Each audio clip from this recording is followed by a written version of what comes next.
Nous sommes à ce moment, acte 13, c'est page 717 de ces Bibles-là, et nous sommes à ce moment où deux personnes sont envoyées pour une mission spéciale, une mission particulière, et cette mission-là, c'est de parler de Jésus, de ce qu'il a fait et de ce qu'il est au village autour d'eux.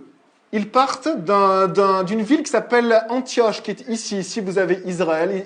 Et ils vont dans l'île de Chypre. Et dans l'île de Chypre, ils arrivent dans le premier port, la première grande ville, Salamine. Ils parlent de Jésus. Et puis après, ils traversent l'île et puis ils vont dans la deuxième grande ville de l'île, qui s'appelle Paphos. Et ils parlent de Jésus. Et après, ils embarquent dans le port de Paphos et ils arrivent à Perge. Et puis, on va être ici. Ils vont continuer leur périple. Et donc, on est dans Acte 13. Acte 13. Et on continue. On est au verset 13. Paul et ses compagnons embarquèrent à Paphos pour se rendre à Perge, en Pamphylie. C'était les régions romaines d'alors. Mais Jean se sépara d'eux et retourna à Jérusalem. De Perge, ils poursuivirent leur route et arrivèrent à Antioche de Pisidie. Ils entrèrent dans la synagogue le jour du sabbat et ils s'assirent. Après la lecture de la loi et des prophètes, les chefs de la synagogue leur firent dire, frères, si vous avez quelques mots d'encouragement à adresser au peuple, parlez. Paul se leva, fit un signe de la main et dit, Israélites, et vous qui craignez Dieu, écoutez. Le Dieu de ce peuple, d'Israël, a choisi nos ancêtres. Il a fait grandir le peuple pendant son séjour en Égypte et il en a fait sortir par sa puissance. Il les a supportés près de 40 ans dans le désert. D'autres traductions disent il les a nourris ou il les a accompagnés comme une mère. Et après avoir détruit 7 nations dans le pays de Canaan, il leur a accordé leur territoire comme propriété. Après cela, durant 450 ans environ, il leur a donné des juges jusqu'au prophète Samuel. Ils ont alors demandé un roi. Et Dieu leur a donné pendant 40 ans Saül, fils de Kis, de la tribu de Benjamin.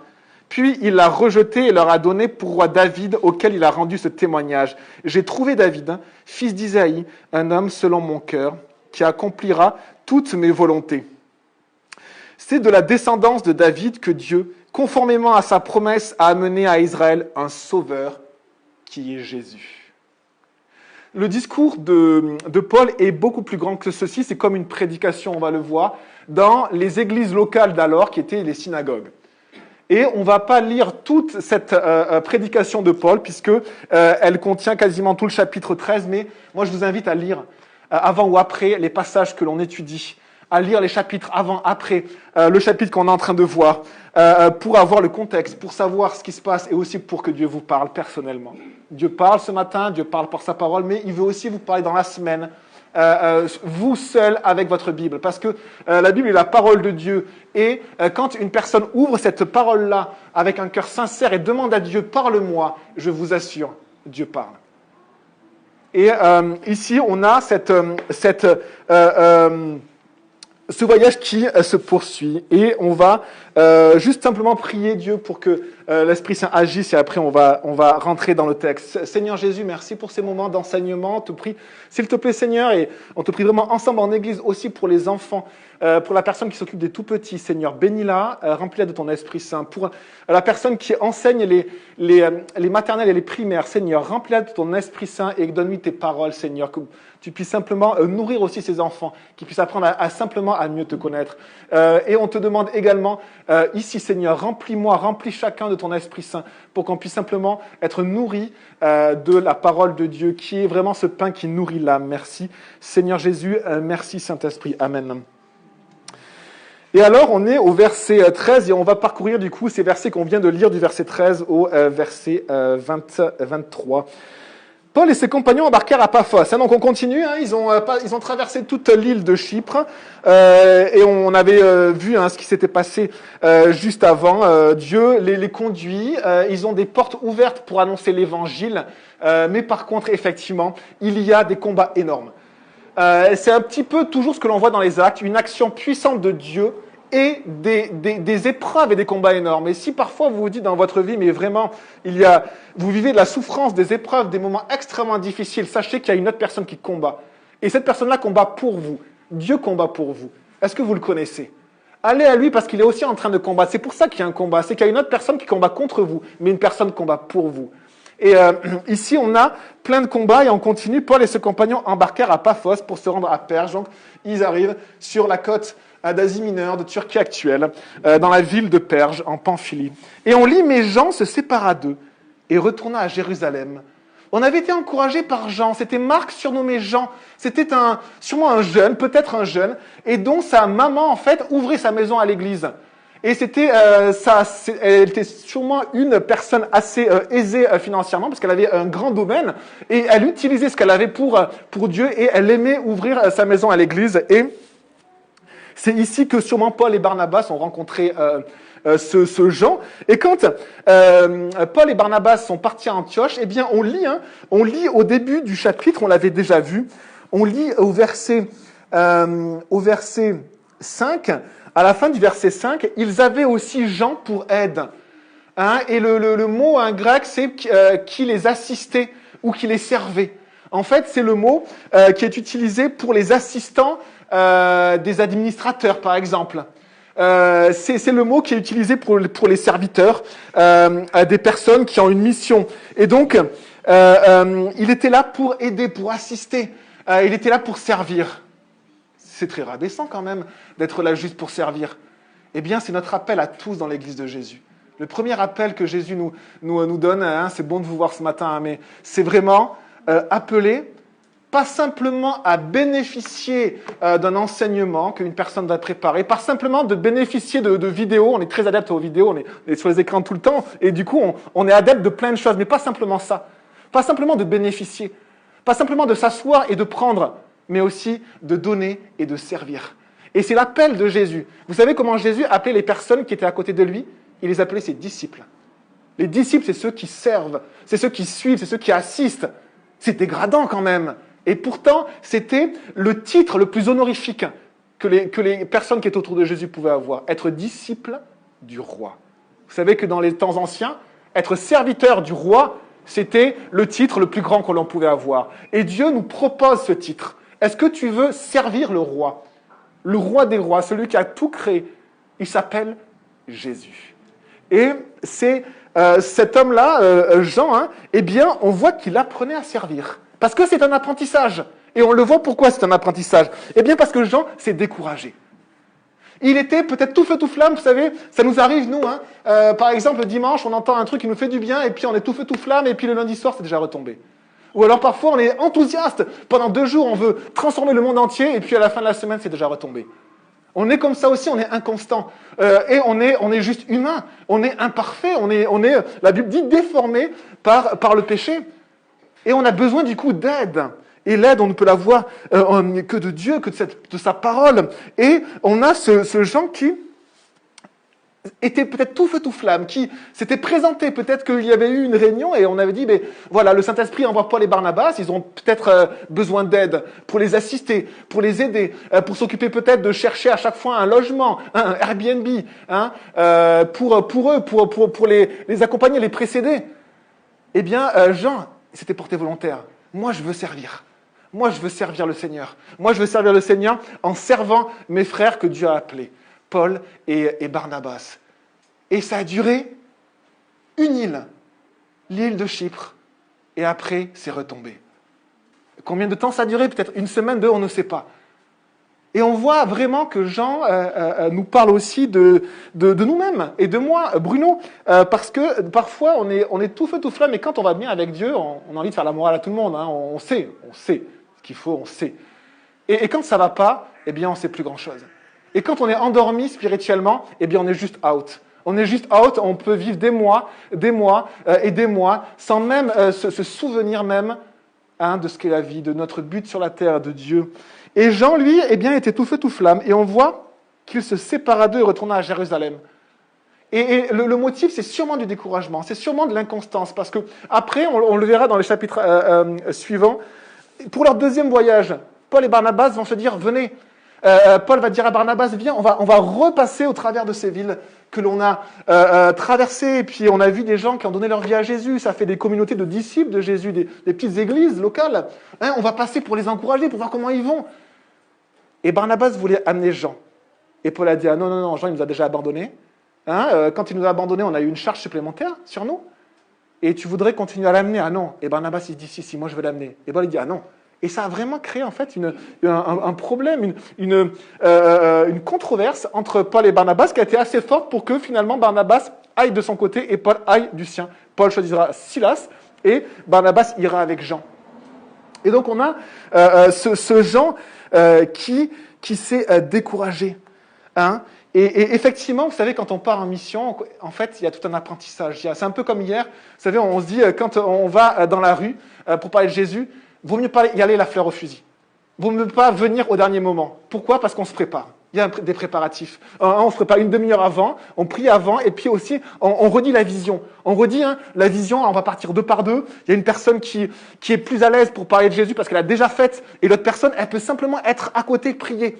Elle peut simplement assister la personne par la prière, la servir par la prière, être à côté. Et puis, il ne faut pas s'inquiéter, si elle est assez à l'aise, elle peut parler, mais simplement qu'elle puisse... Et puis, on s'encourage, et puis on se rappelle du contact que Dieu nous demande d'avoir avec les gens, un contact qui est juste doux, qui est pas de bienveillance. On a relu les fruits de l'esprit, l'amour, pas la colère. Et si on nous tape dessus, on ne répond pas par la colère, on répond par la douceur, on répond par la bienveillance. Hein, et on se prépare ensemble, il y a des préparatifs, et après on part. Et ça ne veut pas dire que c'est facile. Et après, on part et on a besoin les uns des autres. On n'est pas tout seul, il n'y a pas la fleur au fusil. Il y a une vision, il y a l'Église qui forme un corps. On y va ensemble, on sert ensemble. Et c'est ce que faisaient Paul et Barnabas. Ils étaient une équipe. On sait qu'il y avait Jean avec eux, peut-être qu'il y avait d'autres personnes avec eux. Ils étaient une équipe, ils faisaient corps, ils allaient sûrement deux par deux, ou au moins à deux, peut-être plus. Hein, et ils travaillaient tout d'un coup, il y en a un qui est complètement découragé et puis qui arrête. Mais du coup, ça fait un vide. Du coup, on se dit, mais du coup, on avait besoin de lui, en fait. Comment on va faire? En fait, la charge qu'il prenait, eh bien, retombe sur les autres. En fait, les amis, c'est l'Église. C'est vraiment ça, l'Église. Et on le voit par la suite. Parce que, vous savez, ce Jean, pour vous encourager, eh bien, les historiens sont d'accord pour réaliser que Jean, c'est celui qui a écrit l'évangile de Marc. Parce que c'était Marc qu'on appelait Jean. Et en fait, c'est joli, parce que Jean, il a continué à servir. Et il a été accompagné. Il a appris à servir. On a besoin d'apprendre. On a besoin d'écouter. On a besoin d'apprendre à être sous le leadership d'une autre personne. On a besoin d'apprendre à servir. C'est difficile dans l'Église. Et en apprenant à servir, le Seigneur va nous donner des choses, va nous demander des fois plus, va nous demander, nous, un jour, de l'idée de conduire quelque chose. Et c'est tout un apprentissage. Mais c'est l'Église, que ce soit hier dans la rue, que ce soit pour les ministères des femmes, des hommes, des kids clubs, pour les repas que l'on fait. Hein, c'est simplement les événements d'Église. C'est l'Église.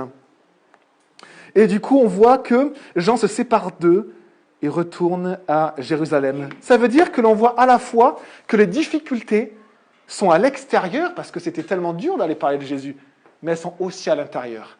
Elles sont aussi à l'intérieur parce que dans l'Église, c'est pas évident. C'est pas évident de servir ensemble. C'est pas évident d'être soumis les uns aux autres. Je vais vous dire un mot que l'on déteste aujourd'hui. Soyez soumis. Soyez soumis à vos frères et sœurs. Soyez soumis à vos frères et sœurs. Si vous êtes soumis au Seigneur, eh bien vous serez soumis à vos frères et sœurs. Vous n'allez pas vouloir leur dire comment il faut faire, mais vous allez essayer de vous adapter à eux. Soyez soumis à vos frères et sœurs. Et puis après, voilà, le Seigneur met des responsabilités à certains et à d'autres, mais c'est un apprentissage. Ils avaient Jean pour aide, et cette aide décide de partir. On sait que l'esprit est bien disposé et prompt. On sait que la chair est faible. C'est ce que nous dit le Seigneur. Hein? Et parfois, les amis, on peut s'engager et faire demi-tour. C'est ce que la Bible nous montre. Est-ce que ça vous est arrivé de vous engager, d'être tout feu tout flamme à un moment donné et de faire demi-tour? D'arrêter? Ben Jean, il a fait ceci. Et ce qui est beau, c'est qu'il a trouvé un Barnabas. Quelqu'un qui avait vraiment ce cœur, vraiment comme un appel aussi. C'est un appel de cet homme-là pour aller voir ces personnes-là. Un peu comme Jésus qui dit « Laissez venir à moi les petits-enfants ». Ceux qui sont excités, qui ne comprennent pas grand-chose là. Oui, ceux-là, venez, laissez-les venir à moi. Ne les en empêchez pas. Jésus dit ça. Et Barnabas, il va vraiment avoir vraiment, c'est un bel exemple pour nous, mais c'était aussi un appel qu'il avait. C'est un appel, c'est qu'il va prendre son aile Jean, avec toute sa grâce, toute sa patience, et Jean va apprendre à servir. Jean va apprendre à être constant. Jean va apprendre à qu'on puisse vraiment se reposer sur lui, Parce que si on est inconstant, on peut pas se reposer sur une personne, on ne peut pas lui donner une responsabilité, parce qu'on sait qu'à un moment donné, ça va être galère. Eh bien, il va apprendre, et c'est beau de voir une personne qui grandit dans le service. Et nous sommes tous appelés à devenir serviteurs. Vous savez comment Dieu appelait ses prophètes? À chaque fois, il dit, les prophètes, mes serviteurs. Et comment il appelait le peuple, les croyants du peuple d'Israël? Il les appelait mes serviteurs. Et comment Jésus nous appelle? Mes serviteurs. Et un jour, on sera devant Jésus, et on sera ses serviteurs. Et du coup, la seule chose qu'on pourra se dire, mais est-ce que Jésus, j'ai appris à te servir sur la terre? Ou est-ce que c'était tellement plus galère. Verset 14. De Perge, ils poursuivirent leur route et arrivèrent à Antioche de Pisidie. Ils entrèrent dans la synagogue le jour du sabbat et s'assirent. Alors si vous avez lu un petit peu les actes, vous voyez que les apôtres, Paul et Barnabas, les envoyés, apôtres, c'est-à-dire envoyés, les apôtres en fait fréquentaient pas mal les synagogues parce que, un, ils étaient juifs, ils n'avaient pas renié leur judaïsme, et deux, c'est que le Seigneur avait demandé en premier de donner l'évangile aux juifs. Jésus était juif, la parole de Dieu a été donnée en premier aux juifs, et après aux non-juifs. Et ce qui va se passer. Mais ce qui est très très beau, c'est de voir que c'est un moyen vraiment magnifique que Dieu va utiliser. Pourquoi? Parce qu'à un moment donné, Jérusalem n'avait plus de temple. À un moment donné, le peuple a été aussi dispersé dans tout le monde romain. Alors avant, c'était le monde babylonien, le monde assyrien, le monde perse. Et du coup, comme ils étaient dispersés, qu'ils étaient loin de Jérusalem, qu'ils ne pouvaient pas aller à Jérusalem pour se recueillir, eh bien, en fait, ils se sont réunis en synagogue. Synagogue, c'est quasiment le même mot qu'église. C'est très étonnant. Je crois que c'est un rassemblement, une réunion. Et puis le mot église, ecclésia, c'est quasiment la même signification. Se rassembler, se réunir. Littéralement, c'est un peu différent, mais c'est vraiment cette signification-là. Et on a du coup ces synagogues un peu partout dans l'Empire romain. Eh bien, qu'est-ce que faisaient Paul et Barnabas? Ils allaient dans ces synagogues-là. Et on sait en plus, dans les synagogues, comment se déroulait leur culte juif, qui était à Dieu, au vrai Dieu.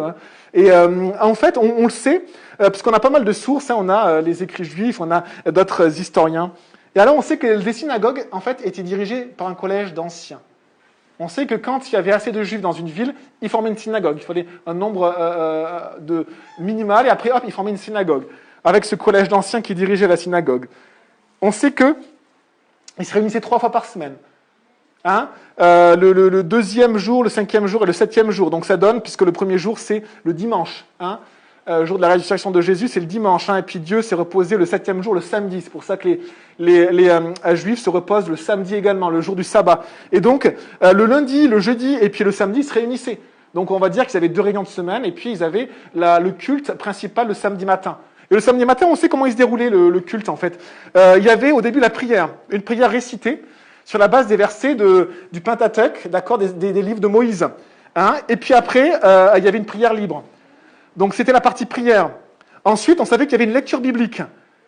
Et du coup, elle était tenue par des personnes qui pouvaient même être mineures, qui lisaient, on le voit un petit peu dans Rabbi Jacob, je ne sais pas si vous avez vu Rabbi Jacob, on demande à une personne qui est mineure de lire en fait les livres, alors c'était peut-être pas le sabbat, c'est un autre contexte, mais même une personne mineure pouvait lire, donc en fait, il y avait cette lecture, alors cette lecture était en 2 parties. La première partie, c'était une lecture de la loi, c'est-à-dire des 5 premiers livres de la Bible, Genèse, Exode, Lévitique, Nombre et Deutéronome, les livres de Moïse qu'on appelle la loi, et c'était partagé en 154 parties.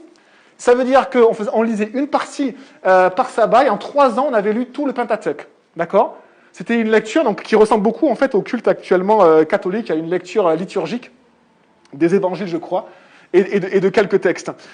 Et du coup, en fait, c'était une première lecture. Une deuxième lecture, c'était la lecture des prophètes, qui là était une lecture libre. Et c'était pas une lecture cursive, une lecture suivie, et les morceaux pouvaient être choisis librement. Eh bien, si vous avez lu l'évangile de Luc, vous voyez qu'à un moment donné, Jésus, dans Luc 4, il rentre dans une synagogue, il ouvre le livre d'Ésaïe, je crois, je ne sais plus, ou de Zacharie, et il lit le texte du prophète. C'était dans ce moment-là, du sabbat. Et ensuite, on a la dernière partie, donc prière, lecture biblique, et après on avait une partie prédication. La partie prédication, ce qui est très étonnant, c'est que tout juif majeur pouvait partager quelque chose. Et alors c'est pour ça qu'ici, regardez au verset 15, après la lecture de la loi et des prophètes, c'est exactement ce qu'on a dit, hein, la loi puis après les prophètes, la loi lecture cursive, prophète lecture libre, les chefs de la synagogue leur firent dire, frères, si vous avez quelques mots d'encouragement à adresser au peuple, parlez. C'était le moment de la prédication. Il y avait 2 juifs nouveaux qui étaient là, et c'était vraiment des juifs, et ils étaient reconnaissables en tant que juifs, c'était des juifs pratiquants, hein, et on leur demande est-ce qu'ils ont un mot à dire. Alors là, tout timide, non, on n'est pas là pour déranger, désolé, on va repartir. Non, Paul, bien sûr, il se saisit de cette occasion. Et on voit à quel point les synagogues, finalement, ont été un lieu tellement propice pour annoncer la parole de Dieu. Parce qu'en plus, dans les synagogues, il y avait des juifs, il y avait ce qu'on appelait des prosélytes. Les prosélytes, c'était des non-juifs qui étaient devenus juifs et qui appliquaient toutes les lois, la circoncision et toutes les lois juives. Et après, il y avait des sympathisants, des personnes qui n'allaient pas jusqu'à devenir juifs entièrement, avec tous les rites, mais qui venaient à la synagogue. Ça veut dire qu'il y avait des juifs et des non-juifs. Et on va le voir par la suite, que c'était un moyen que Dieu avait utilisé, un moyen incroyable pour répandre son évangile. Et finalement, sans le savoir, le peuple juif va faire ce que Dieu lui demandait depuis des siècles, d'être le témoin pour la terre entière. C'est dans les synagogues que s'est répandu l'évangile, en fait. Et après, Paul ira plus loin, il va carrément l'annoncer aux non-juifs, mais au début, c'est vraiment dans toutes les synagogues que s'est répandu l'évangile aux juifs et aux non-juifs. Et on va commencer le prêche de Paul. L'enseignement de Paul, il se lève. Alors, normalement, l'enseignement se faisait assis, on le voit dans certains textes, mais bon, Paul, il préfère se lever, il se lève, il fait un signe de la main, verset 16, et il commence son enseignement. Et alors, la première chose que l'on va faire, c'est d'essayer de décrire un petit peu, d'une manière générale, ce message de Paul. Parce que c'est très intéressant, parce que nous, on était dans les rues hier avec un message, et des fois on était un peu confus, des fois on dit c'est quoi déjà le message? Et on voit en fait que Paul, il est dans la même situation, qu'il est là pour enseigner. Et qu'est-ce qu'il va enseigner? C'est étonnant. La première chose qu'on peut voir, c'est qu'il enseigne à des juifs, et donc il s'adapte à son auditoire. Il s'adapte à son auditoire parce qu'il part de ce que les juifs savent. Il parle de la parole de Dieu. Et dès que Paul pouvait parler de la parole de Dieu, il en parlait. Il parle de l'histoire du peuple juif. On le voit, hein, il parle des juifs qui ont été... il dit que la nation juive, finalement, elle a un créateur. Hein, on le voit quand il dit... Et là, je fais simplement... je passe au travers un petit peu de l'enseignement, du message de Paul pour mieux le comprendre. Hein. Il dit, par exemple... Le Dieu de ce peuple a choisi nos ancêtres. Donc c'est lui qui a choisi Abraham, et puis donc du coup son fils Isaac, son fils Jacob, et puis les 12 patriarches. C'est lui qui a choisi, et qui finalement en a fait un peuple. C'est Dieu le créateur du peuple d'Israël. La deuxième chose que l'on voit, c'est que que la nation juive, elle a un père, un ancêtre. D'accord? Et on voit que c'est Abraham, hein, et ses descendants. Et on voit aussi que la nation juive, elle a une histoire. Mais son histoire est marquée par une personne qui interagit constamment avec son histoire. Et on le voit parce qu'il y a toujours une personne, mais qui sait. Il a fait grandir le peuple, il les a supportés, il a détruit les nations, il leur a donné des juges. De qui parle-t-on? De Dieu. L'histoire d'Israël. Paul, il parle de l'histoire d'Israël et il rappelle au peuple, vous êtes un peuple créé par Dieu. Dieu a agi dans votre histoire. Et c'est pour ça que vous êtes le peuple juif. Et ça ne veut pas dire que le peuple juif est un peuple facile à vivre ou parfait. C'est un peuple imparfait, c'est un peuple parfois incrédule, parfois idolâtre, parfois dur, roide, nous dit la parole de Dieu, qui avait du mal à écouter Dieu. Mais c'est le peuple que Dieu a créé. Et on voit qu'il part de son histoire, mais on va dire, mais pour aller où? Il va nous faire toute la Bible. Et en fait, ce qui est très étonnant et ce qui est intéressant, c'est que si vous ne connaissez pas trop l'histoire du peuple d'Israël, relisez Acte 13 et vous allez avoir toute l'histoire en condensé.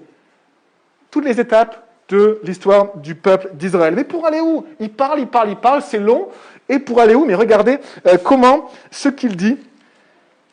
Donc il parle de la phase où le peuple a été en Égypte, où le peuple est sorti d'Égypte et Dieu l'a fait sortir, il l'a délivré. Et c'est ce moment-là où tous les Juifs savent que c'est le moment où la nation juive a été créée. L'idée de nation est arrivée à ce moment-là. Avant, c'était simplement les descendants de 12 patriarches qui étaient très nombreux, qui s'étaient répandus dans le pays d'Égypte. Et là, c'est vraiment un peuple que Dieu prend d'Égypte et il va devenir une nation. Et après, il parle du désert. Alors, ce qui est joli, c'est qu'on a les deux traductions possibles. Soit que Dieu les a supportés parce qu'ils étaient insupportables. Et ne vous trompez jamais, hein, ce n'est pas vous qui supportez Dieu. C'est Dieu qui vous supporte. Dieu me supporte. Et des fois, on se dit, mais comment il fait pour me supporter? Quelle patience! Et ce qui est très joli, c'est qu'il y a une traduction qui dit qu'il les a portés comme une mère. Ça veut dire qu'il les a supportés, mais pas comme un père fouettard. Le père fouettard, c'est une idée, peut-être d'un psychiatre qui était contre Dieu, je ne sais pas, mais ce n'est pas l'idée de Dieu. On ne la voit pas dans la Bible, le père fouettard. C'est une mère qui supporte ses enfants et qui sont désobéissants. Une mère qui est patiente parce que son enfant lui tape dessus. Qui est patiente parce que son enfant lui désobéit, son enfant ne veut pas obéir. Et Dieu a porté le peuple comme ça, comme une mère. Et donc c'est l'étape après l'Égypte, c'est 40 ans dans le désert. Et après, il rentre en terre promise. Et on voit effectivement que, après en terre promise, Dieu a décidé de rayer de la carte cette nation. Et si on voit ça simplement comme ça, on va dire, mais c'est très très dur. En fait, je vous dis juste une description, et puis vous pourrez de toute manière faire cet approfondissement vous-même, hein.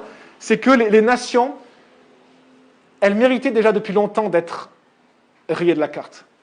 Et Dieu a dit, le péché des Amoréens, c'était un des peuples qui était là, n'est pas arrivé à son comble. Et vous savez ce que faisaient les Amoréens? Là, il y a parlé des Cananéens. Les Cananéens, c'est les fils de Cham. Hein, vous avez Noé, qui a 3 fils, Sem, Cham et Japheth. Et dans la descendance de Cham, vous avez un de ses fils qui s'appelle Canaan. Et quasiment la plupart des fils de Canaan vont rester dans le territoire d'Israël. C'est pour ça qu'on appelle le pays de Canaan, parce que c'est les descendants de Canaan. D'accord? Il y a plusieurs peuples, mais c'est quasiment tous les descendants de Canaan. Vous savez comment on reconnaissait une maison de Cananéens? Aujourd'hui encore, comment on est sûr que c'est une maison de Cananéens du 1er siècle, par exemple, ou de 5e siècle avant Jésus-Christ, ou de 1000 ans avant Jésus-Christ? Parce qu'il y a une jarre dans la maison qui est enterrée sous le sol avec un bébé qui a été sacrifié. Les Cananéens sacrifiaient leur premier enfant à leur Dieu pour bénir leur maison. Et Dieu déteste au plus haut point les sacrifices d'enfants. Il a dit, je vais attendre encore. Et Dieu a attendu encore des générations, et des générations, et des générations. Et à un moment donné, il a dit, maintenant ça suffit. Dieu donne la vie, et parfois il la reprend. Et c'est lui qui décide. On déteste cela, mais Dieu est le maître. Et du coup, on a ces Cananéens que Dieu va enlever, et il va dire, ce n'est plus votre terre maintenant.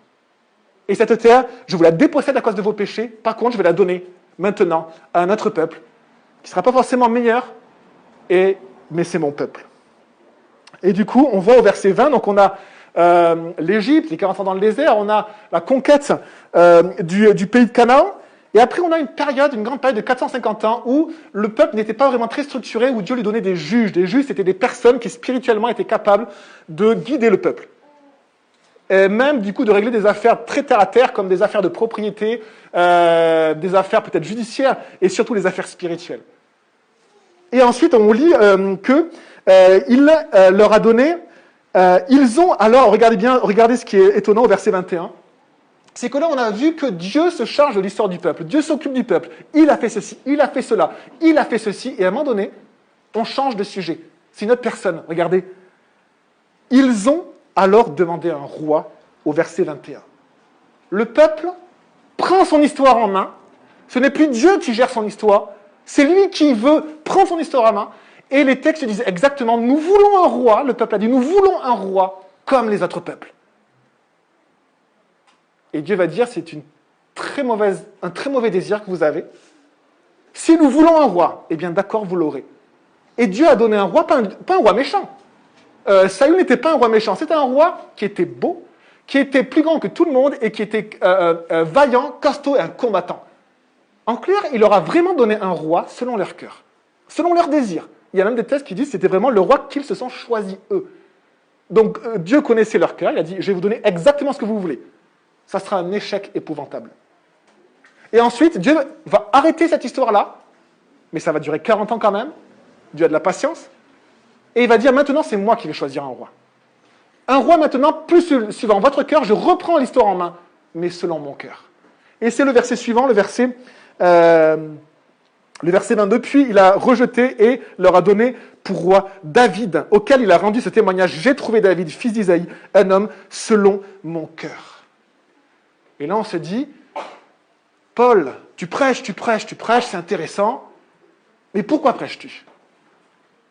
Paul, il est dans la synagogue et il enseigne. Et peut-être que c'est long parce que peut-être c'est un résumé de ce qu'il a dit. Et on sait que Paul était capable de faire des longs enseignements, à tel point qu'il y a des jeunes gens qui s'endormaient dans ces réunions. Et il y en a même un qui était sur une fenêtre, ils étaient en hauteur, il est tombé, il est mort, le pauvre. Bon, on va pas rigoler de ça, mais Dieu, après, l'a remis sur pied.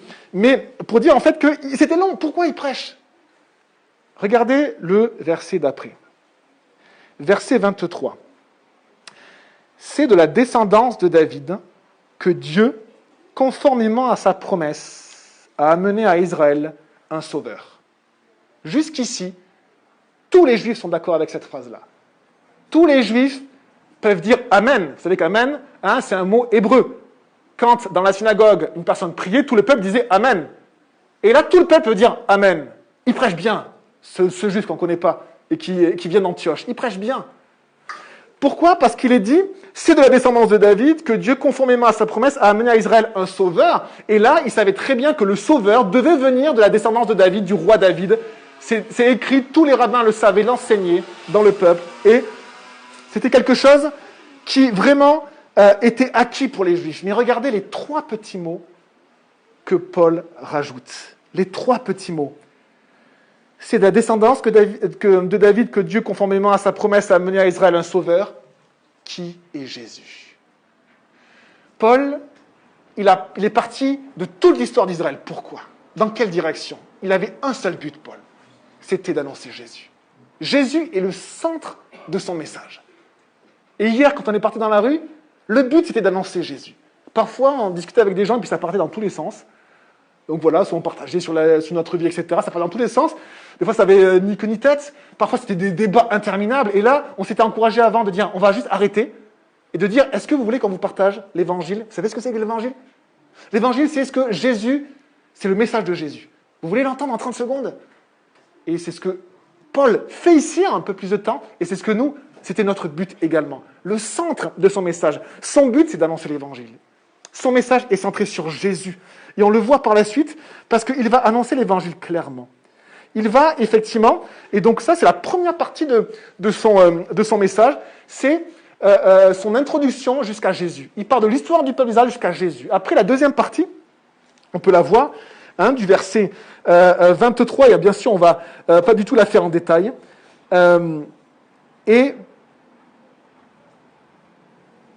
verset 31. De verset 23 au verset 31, qu'est-ce qu'il va dire? Il va simplement parler de Jésus, on le verra la prochaine fois. Ce que Jésus a fait. Et qu'est-ce qu'il a fait? Eh bien déjà, il est venu dans le monde, on l'a jugé de manière injuste, on l'a mis à mort de manière injuste. Et il est ressuscité, nous en sommes tous témoins parce que nous l'avons vu. C'est ce qu'ils vont dire. Alors, peut-être pas Paul et Barnabas, mais un grand nombre de personnes, au moins 500 personnes, qui étaient à Jérusalem, dans les alentours, étaient témoins de la résurrection de Jésus. Donc, il annonce simplement ce que Jésus a fait. Et ensuite, dans la dernière partie, il va expliquer ce qu'il a fait. Il va expliquer pourquoi Jésus est si important, pourquoi sa mort est si importante et pourquoi sa résurrection est si importante. Et il va annoncer ce que nous, on annonçait hier. Jésus, il est mort en prenant vos péchés, vos injustices, vos incapacités à vivre comme Dieu le veut, il les a pris sur la croix. Et il est mort. Il a tout pris et dans la mort, il a pris vos péchés et il les a mis dans la mort. Mais il est ressuscité pour vous donner la vie. Et en lui, on peut avoir le pardon des péchés. C'est-à-dire qu'en lui, c'est ce qu'on disait hier, vous savez, et ce qui était très très intéressant, c'est que chaque personne était d'accord avec ça. Même les personnes athées. On a parlé avec une personne athée, et c'était vraiment joli parce que même la personne athée, qui se définissait comme athée, elle était d'accord avec ça. On se disait, vous savez, c'est comme si on est avec un vêtement blanc quand on est enfant, et rapidement, il devient un peu taché. Oh, c'est pas des grandes taches, mais il devient taché, il devient un peu sale. Et tout le monde disait, mais c'est vrai. Et qu'est-ce que propose Jésus? Par sa mort, il nous propose de nous laver, de nous revêtir de lui et de nous donner sa vie. Et c'est exactement ce que Paul va annoncer ici. Et alors, je finis avec la structure du message de Paul, et après on va juste passer les quelques versets un peu en détail, mais on a bientôt fini ce message-là. Mais ce qu'on peut se poser comme question, c'est que Paul partageait l'évangile. Nous, hier, on était un petit groupe de 6 à partager l'évangile. Mais bon, hier, c'était des gens peut-être exceptionnels, enfin, on était vraiment exceptionnels. Et dans la Bible, c'est quand même Paul et Barnabas. Et en fait, le Seigneur nous dit clairement, il nous dit ceci, il nous dit, Matthieu 5, verset 14, « Vous êtes la lumière du monde. » Et si vous connaissez un petit peu votre Bible, Jésus a dit la même chose à son sujet, dans Jean, au chapitre 8. Et il leur a dit, « Je suis la lumière du monde. » Et si on connaît un tout petit peu Jésus et on se connaît un tout petit peu nous-mêmes, on sait qu'on n'est pas la lumière. Je sais que je ne suis pas une lumière. Mais Jésus est la lumière. Jésus est la lumière, et après il nous dit, mais vous êtes la lumière. C'est-à-dire, vous, mes disciples, vous êtes la lumière. Ça veut dire que vous portez ma lumière. Ça veut dire que ce n'est pas réservé qu'à Paul et Barnabas de porter l'évangile et de partager l'évangile. Et Jésus dit en fait qu'on est tous porteurs de ce message. Qu'on soit évangéliste, qu'on s'appelle Paul, qu'on s'appelle Béatrice, qu'on s'appelle Raphaël, qu'on s'appelle Marine, on est tous porteurs de ce message. Pour le partager autour de nous. Et là, il y a peut-être une distinction que l'on doit faire et faire attention et bien écouter. C'est qu'on peut penser qu'on a juste besoin de vivre avec notre Jésus et de toute manière, on va éclairer. Et vous avez raison. Si vous vivez avec Jésus, si vous êtes bien avec Jésus, si vous êtes rempli du Saint-Esprit, eh bien, ça va faire du bien aux gens. Les gens, ils vont s'approcher de vous, certains, comme, vous savez, un lampadaire dans la nuit. Il y a un peu de lumière. Ou comme un feu de camp, quand c'est le soir, il fait froid, eh bien, on va s'approcher du feu. Il y a de la lumière et de la chaleur. Mais Jésus dit qu'il n'y a pas que ceci. Il n'y a pas que cela. Que vous n'êtes pas juste des porteurs de lumière, c'est pas vrai. Vous êtes des donneurs de lumière. C'est-à-dire que la lumière que Dieu a mis en vous, regardez ce que Jésus dit dans la suite de ces versets. Dans Jean 8, verset 12, Jésus leur parla de nouveau et dit « Je suis la lumière du monde ». Mais quelle est la suite de ce verset ? Il dit « Celui qui me suit ne marchera pas dans les ténèbres, mais il aura la lumière de la vie. » Celui qui me suit ne marchera pas dans les ténèbres, mais il aura la lumière de la vie. Et ça veut dire que Dieu demande à ses disciples de partager cette lumière pour que les personnes puissent prendre cette lumière. Et ça veut dire qu'il ne nous demande pas simplement de porter cette lumière en nous, mais de témoigner de cette lumière. Ce message-là, chacun on a le porté. Qu'on soit ado, qu'on soit en 5e, en 6e, il y en a 2 au fond là-bas, qu'on soit grand ou pas, Dieu nous demande à tous de porter cette lumière. À tous, si on connaît Jésus. À tous. Et cette lumière, elle est claire, mais elle se propose aux autres pour que les autres personnes puissent la recevoir. Comment recevoir quelque chose si personne ne nous le tend ? Eh bien, en fait, on sera que des lampadaires. Des lampadaires où des gens seront comme ça. Mais le Seigneur, en fait, il veut que d'autres personnes puissent allumer la lumière, c'est-à-dire que Jésus vienne vivre en eux. Et on peut se dire, alors, mais oui, mais moi je suis incapable. Et c'est vrai, vous êtes incapable et je suis incapable. Mais je vous propose cette image. Quand par exemple, vous avez une pièce dans votre maison qui est un petit peu sale, est-ce que vous appelez une femme de ménage pour passer le balai ? Non, vous le passez. Ah, peut-être les gars s'y appellent la femme de ménage. Mais non, vous le passez. Quand, à un moment donné, l'évier est bouché, il suffit juste de dévisser en dessous. Est-ce que vous appelez un plombier pour faire ça ? Ben non, vous le faites. Et pourtant, vous n'êtes pas plombier. Et quand, à un moment donné, il faut mettre un clou sur le mur, est-ce que vous appelez un menuisier ou un plâtrier non, vous le faites vous-même. Et pourtant, vous n'êtes pas spécialiste. Eh bien, Dieu vous dit la même chose pour l'Évangile. Vous n'êtes pas spécialiste, mais vous devez porter ce message en vous. Et effectivement, par le Saint-Esprit, effectivement, sans forcer, effectivement, en priant, effectivement, Dieu des fois ouvre des portes et des fois, on ne va pas forcer, les portes ne sont pas ouvertes. Mais vous savez, parfois, on n'a pas besoin d'attendre qu'une grande porte s'ouvre pour parler à notre meilleur ami de Jésus. On n'a pas besoin qu'une grande porte s'ouvre, parce que la porte est déjà ouverte, parce que c'est votre ami. Et Dieu nous invite au lieu d'attendre qu'un évangéliste vienne évangéliser votre voisin, ben il attend que ce soit vous qui soyez porteurs de sa lumière, et plus que porteurs, que vous témoignez de cette lumière. C'est un défi énorme. C'est un défi énorme, mais il n'y a que ça qui peut transformer les vies. Il n'y a que ça qui peut transformer les vies. Alors, on va passer juste rapidement dans la deuxième partie, et je finirai simplement par une petite comparaison plutôt des versets 19 et des versets 20. Acte 13, et au verset 19, non, je me suis trompé, c'est le verset 21 que je voulais, le verset 22.